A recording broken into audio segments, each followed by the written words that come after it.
പന്തീരങ്കാവിലാണ് ഇന്ന് നാടിനെ നടുക്കിയ ഒരു കവർച്ച നടന്നത്. അതും പട്ടാപ്പകൽ. കവർന്നതാകട്ടെ 40 ലക്ഷം രൂപയടങ്ങിയ ബാഗുമാണ്.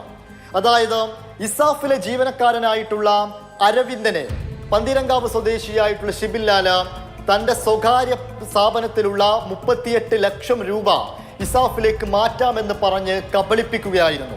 അങ്ങനെ അരവിന്ദന്റെ കൂടെ ഷിബിൻലാലും ഈ സ്വകാര്യ ഫിനാൻസ് സ്ഥാപനത്തിലേക്ക് എത്തുന്നു. അവിടെ എത്തിയപ്പോൾ ഈ ഷിബിൻലാല് അരവിന്ദന്റെ കയ്യിലുണ്ടായിരുന്ന കറുത്ത നിറത്തിലുള്ള ബാഗ് തട്ടിയെടുത്ത് സ്കൂട്ടറിൽ കടന്നുകളയുകയായിരുന്നു. പിന്നീട് അന്വേഷിച്ചപ്പോഴാണ് മനസ്സിലാവുന്നത് ഇദ്ദേഹത്തിന് 38 ലക്ഷം രൂപ ഇദ്ദേഹം എവിടെയും നിക്ഷേപിച്ചിട്ടില്ല, വളരെ ആസൂത്രിതമായി ചെയ്ത ഒരു കവർച്ചയായിരുന്നുവെന്ന്. വളരെ നേരത്തെ തന്നെ ഷിബിൻലാല് ഇങ്ങനെയൊരു പണം അങ്ങോട്ടേക്ക് എത്തിക്കുന്നതുമായി ബന്ധപ്പെട്ടുള്ള കാര്യങ്ങളൊക്കെ തിരിച്ചറിഞ്ഞിട്ടുണ്ട് എന്നതാണ് പ്രാഥമികമായി മനസ്സിലാക്കാൻ കഴിയുന്ന കാര്യം. ഇപ്പോൾ എന്തായാലും അരവിന്ദന്റെ പരാതിയിൽ പന്തീരങ്കാവ് പോലീസ് കേസെടുത്തിട്ടുണ്ട്. ഈ കച്ചവടമാണ്, പറമ്പ് കച്ചവടം എന്നൊക്കെ അവിടെ നിന്ന് പറയാറ്. ഇപ്പോൾ ഇടപാടൊന്നുമില്ല. 4 വർഷം മുമ്പുള്ള ഇടപാട് കേട്ടോ. ഇന്നലെ ഇവിടെ ഒരു 2 ബാങ്കിൻ്റെ ആളുകൾ വന്ന് ടൗണിലുള്ള നിങ്ങൾ ഇത്ര വലിയ ലോണ് കൊടുത്തിട്ടുണ്ടോ ചോദിച്ചു. ഞങ്ങൾ ലോൺ കൊടുത്തിട്ടില്ല, ഞങ്ങൾ വലിയ ലോണും കൊടുക്കില്ല, ഞങ്ങൾ ഒരാൾക്ക് 1.5 ലക്ഷം റുപ്യ കൊടുക്കുള്ളൂ.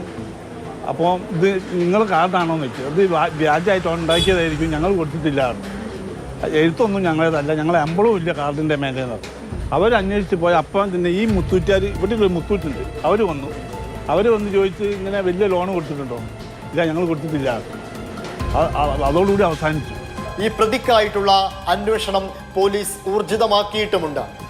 അതോടൊപ്പം ഇദ്ദേഹം സ്കൂട്ടറിൽ കടന്നു കളയുന്ന സമയത്ത് ഇദ്ദേഹം ധരിച്ചിരുന്നത് മഴ കാരണം മഞ്ഞ നിറത്തിലുള്ള ഒരു കോട്ട് ധരിച്ചിരുന്നു. 170 സെന്റിമീറ്ററാണ് ഇദ്ദേഹത്തിന്റെ ഉയരം. ഇദ്ദേഹത്തിൻ്റെതായിട്ടുള്ള ഫോട്ടോ, CCTVയിൽ അടക്കമുള്ള ഫോട്ടോകളും പോലീസ് ശേഖരിച്ചിട്ടുണ്ട്. ഈ പ്രതിക്കായിട്ടുള്ള അന്വേഷണം ഇപ്പോൾ ഊർജിതമാക്കിയിരിക്കുകയാണ്.